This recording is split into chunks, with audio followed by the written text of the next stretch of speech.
بسم اللہ الرحمن الرحیم الحمد للہ نحمده ونستعینه ونستغفره ونؤمن به ونتوکل علیہ ونعوذ باللہ من شرور انفسنا ومن سیئات اعمالنا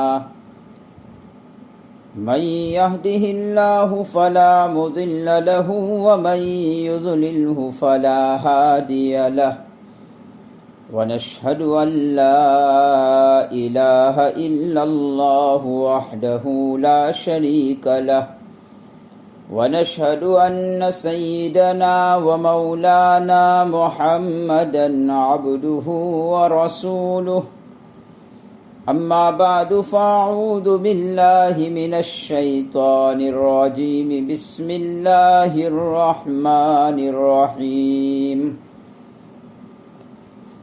لا يكلف الله نفسا إلا وسعها لها ما كسبت وعليها ما اكتسبت وقال الله تبارك وتعالى بل تؤثرون الحياة الدنيا والآخرة خير وأبقى وقال الله تبارك وتعالى ما عندكم ينفد وما عند الله باق صدق الله مولانا العظيم وصدق رسوله النبي الكريم ونحن على ذلك لمن الشاهدين والشاكرين والحمد لله رب العالمين۔ محترم سامعین، قرآن پاک کی چند آیات کریمہ میں نے اس وقت آپ کے سامنے پڑھی۔ ان آیات کا تعلق ایک اہم مضمون سے ہے۔ میں امید کرتا ہوں کہ ماہ مبارک کی برکت سے ہم اپنے اندر وہ جذبہ پیدا کریں جس کی وجہ سے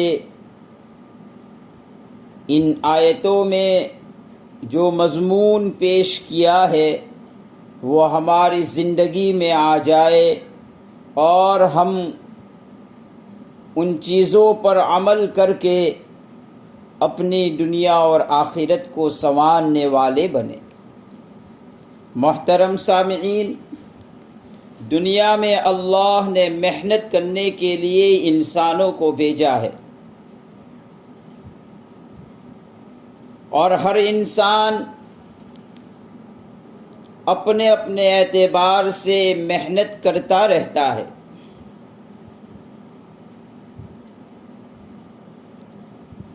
دنیا میں مختلف طرح کے مذاہب رکھنے والے لوگ ہیں۔ اگر ایمان سے خالی اور کفر سے بھرے ہوئے سینہ رکھنے والے جو لوگ ہیں وہ مادیت پر محنت کرتے ہیں، اور اہل ایمان کی صفت یہ بیان کی کہ وہ مادی چیزوں کو اسباب کے درجے میں رکھ کر وہ اصل آخرت میں سرخ روئی اور کامیابی والے جو اعمال ہے اس میں محنت کرتا ہے۔ اسی لیے فرمایا کامیاب وہ انسان ہے جس کی ترجیحات اللہ اور اس کے رسول کی بات ماننا بن جائے۔ ہر انسان اپنی بساط کے مطابق کوشش کرتا رہتا ہے، لیکن اصل انسان کو ترجیحات بدلنا پڑے گا۔ دنیا میں آئے ہوئے ہر انسان کی کچھ خواہشات ہے، کچھ آرزوئیں اور کچھ امیدیں ہیں۔ اب انسان کی کسوٹی یہاں پر پرکھی جاتی ہے اور یہاں پر دیکھا جاتا ہے کہ کیا وہ ان ساری خواہشات اور ان آرزوؤں کو پورا کرے یا نہ کرے، کن خواہشات اور امیدوں کو پورا کرنا انسان کے لیے اچھا ہے، کن آرزوؤں اور امیدوں کا پورا کرنا درست ہے اور کن آرزوؤں اور امیدوں کو پورا کرنا درست نہیں ہے۔ یہ اسے اسلام کی کسوٹی پر جانچنا پڑے گا، پرکھنا پڑے گا۔ اللہ اس کے رسول کے احکام کے مطابق اسے دیکھے، اگر اس کے مطابق ہے تو پورے کرنے میں کوئی منع نہیں ہے۔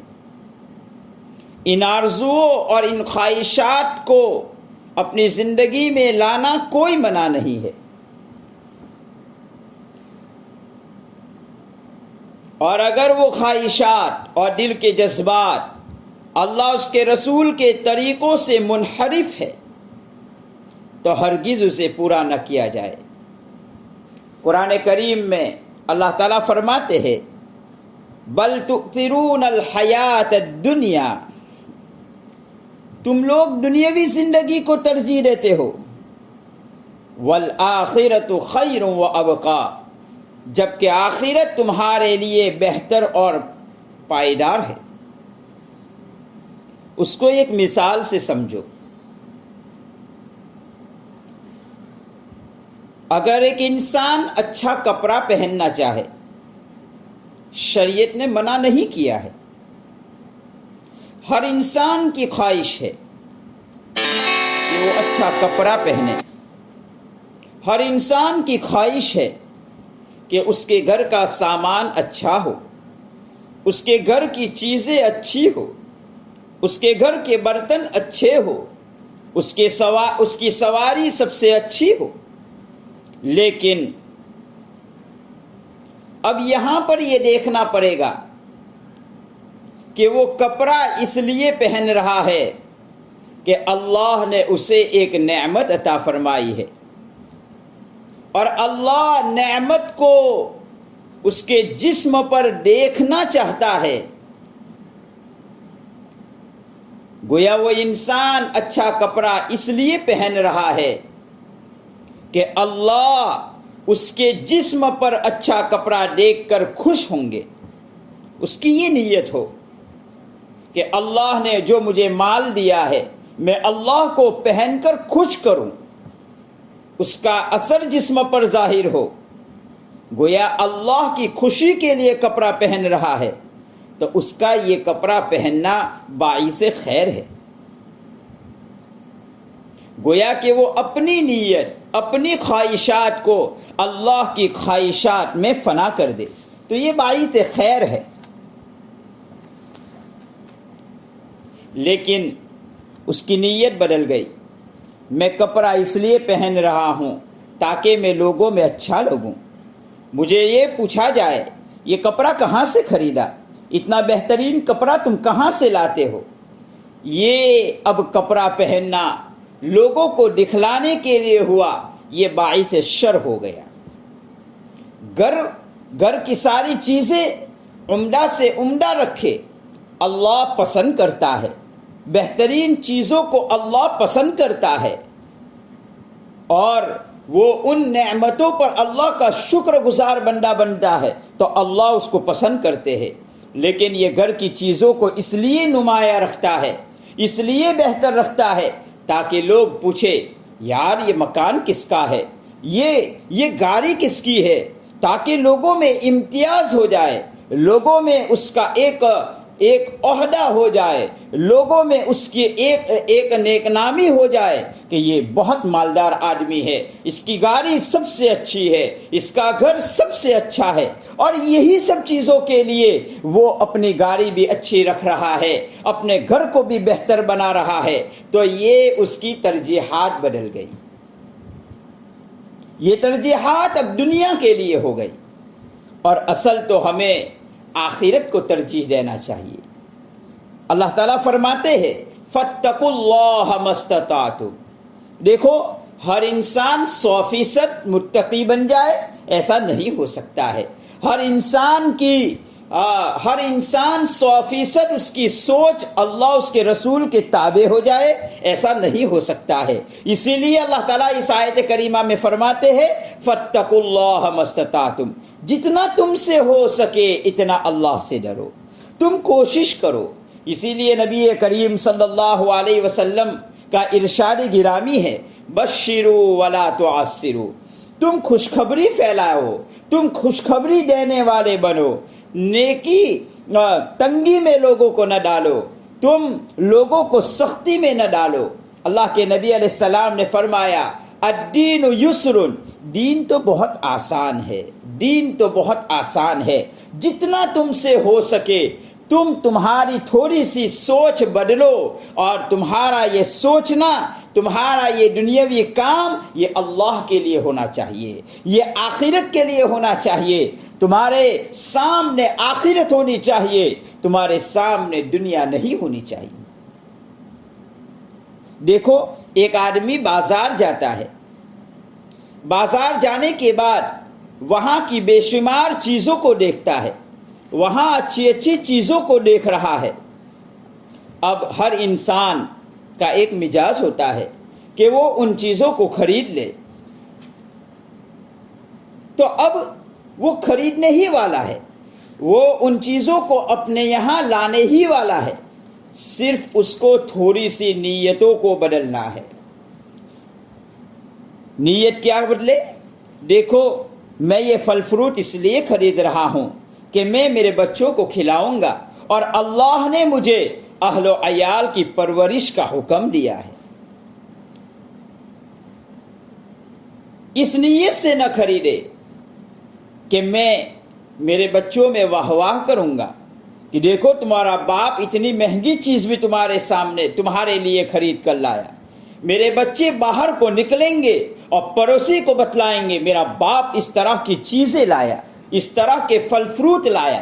تو پہلی چیز وہ اس لیے خرید رہا ہے تاکہ اللہ راضی ہو جائے، اس کو اللہ نے مکلف کیا ہے اپنے بچوں کی تربیت کا، اپنے بچوں کی نشو نما کا، اپنے بچوں کی ضروریات کے پورا کرنے کا، تو یہ اس کی نیت آخرت کے لیے ہوئی۔ اور دوسری تاکہ وہ پڑوسیوں کے سامنے اس کے بچے واہ واہ کرے، اپنے بچوں کے سامنے وہ فخریہ انداز کا اظہار کرے، اس لیے اگر وہ خرید رہا ہے تو یہ اس کا خریدنا دنیا کے لیے ہو گیا۔ اگر وہ اپنے بچوں کے لیے لا رہا ہے لیکن نیتیں اس کی درست ہے، آخرت کو ترجیح دے رہا ہے، اللہ کے احکام کو پورا کر رہا ہے، تو بچوں کو کھلانے پر بھی اسے ثواب مل رہا ہے۔ اور دوسری نیتیں ہے تو چاہے وہ کتنی مہنگی چیزیں کھلا رہا ہے، کھلانا تو ہو گیا لیکن اسے ثواب نہیں ملے گا۔ صحابہ کرام کی ترجیحات بڑی عجیب تھی۔ ایک صحابی نبی کریم صلی اللہ علیہ وسلم کے پاس آئے اور کہا یا رسول اللہ صلی اللہ علیہ وسلم، میں میرے گھر کو وسیع کرنا چاہتا ہوں، لیکن میری دیوار کی سدھ میں ایک درخت ہے فلاں آدمی کا۔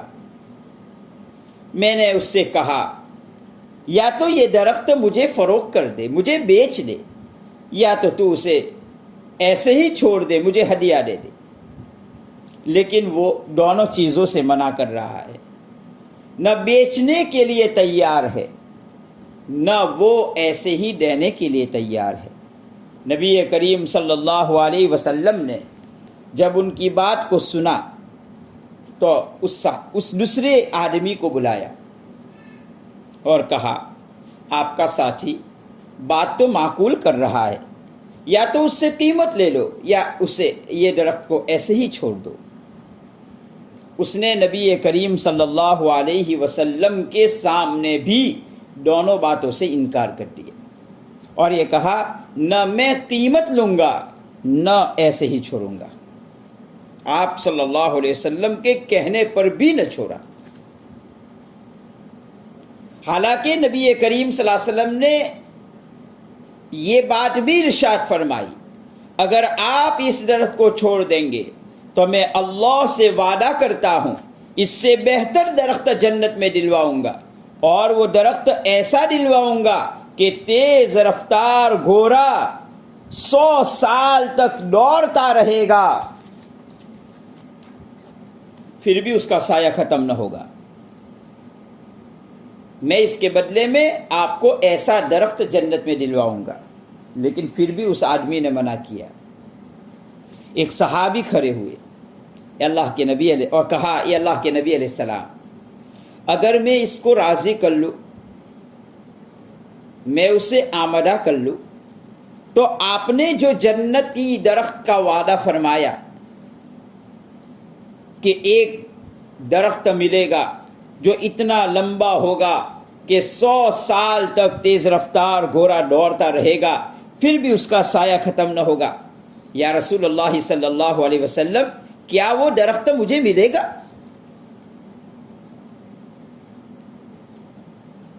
یہ اس صحابی رسول جن کا نام ہے حضرت ابو الدحداء رضی اللہ تعالیٰ عنہ، انہوں نے کہا کیا وہ درخت مجھے ملے گا؟ اللہ کے نبی علیہ السلام نے فرمایا ہاں آپ کو بھی ملے گا۔ حضرت ابو الدحداء رضی اللہ تعالیٰ عنہ اس آدمی کے پاس گئے اور اس سے بات کی کہ یہ درخت مجھے بیچ دو، لیکن اس نے منع کیا۔ تو حضرت ابو الدحداء رضی اللہ تعالیٰ عنہ نے کہا مدینہ میں فلاں باغ جانتے ہو؟ کہا ہاں جانتا ہوں۔ اس باغ کی خصوصیات بیان کی کہ اس باغ کی کھجوریں ایسی ہے کہ مدینہ میں ایسی کھجوریں کہیں نہیں ملتی۔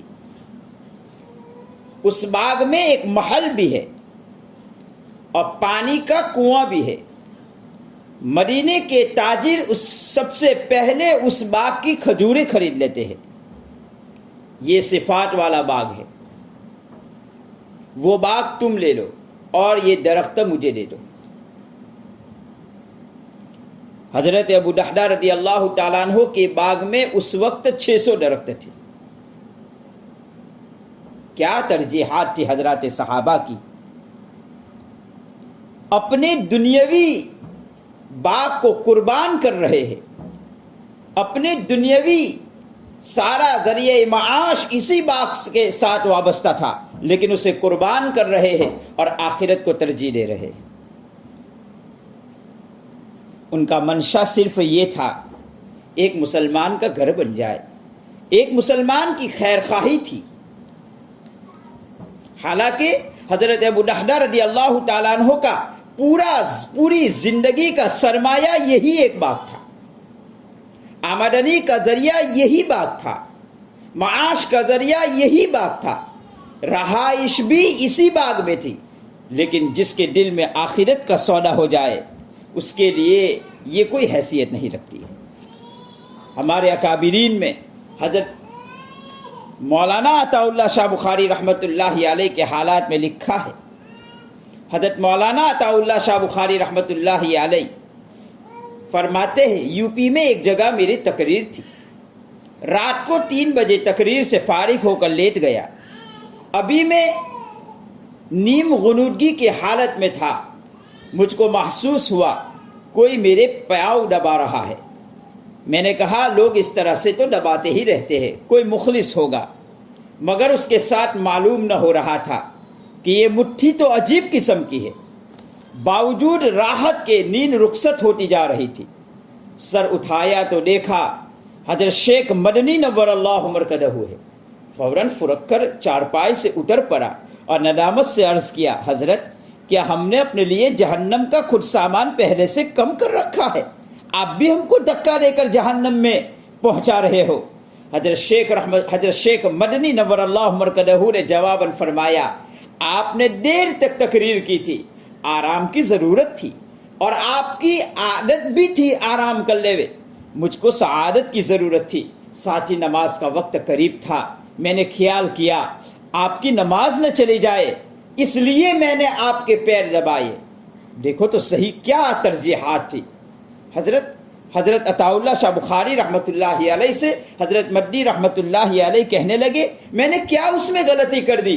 میں نے تو اس لیے کہ آپ کی نماز بھی ہو جائے اور میری بھی سعادت چمک جائے، اس لیے میں نے یہ کام کیا۔ کیا ترجیحات تھی، کیا سوچ تھی ہمارے اکابرین کی۔ تو حضرت ابو دحدہ رضی اللہ تعالیٰ عنہ نے وہ باغ اس آدمی کے حوالے کر دیا اور اس کے بدلے میں وہ ایک درخت خرید لیا اور اسے وہاں سے ختم کر کے پھر وہ اپنے بھائی کے کام میں دے دیا تاکہ اس کی دیوار سیدھی ہو جائے، اس کا مکان وسیع ہو جائے۔ بس حضرت ابو دحدہ رضی اللہ تعالیٰ عنہ کا منشا یہ تھا، میرے آقا کی تمنا ہے، بس بات ختم ہو گئی۔ آخرت کا ایک درخت حاصل کرنے کے لیے 600 درخت والا باغ قربان کر دیا۔ ان کو یقین تھا جنت میں ایک درخت ملے گا، جب جنت میں درخت ملے گا تو میرے جنت کا دخول بھی تو یقینی ہے۔ یہ بات ہے ترجیحات کی، آخرت کو مقدم کرنا، آخرت کو ترجیح دینا، مسلمان کی خیر خواہی کو مقدم رکھنا، مسلمانوں کو نفع پہنچانے کی کوشش کرنا، یہ حضرات صحابہ کا مزاج تھا۔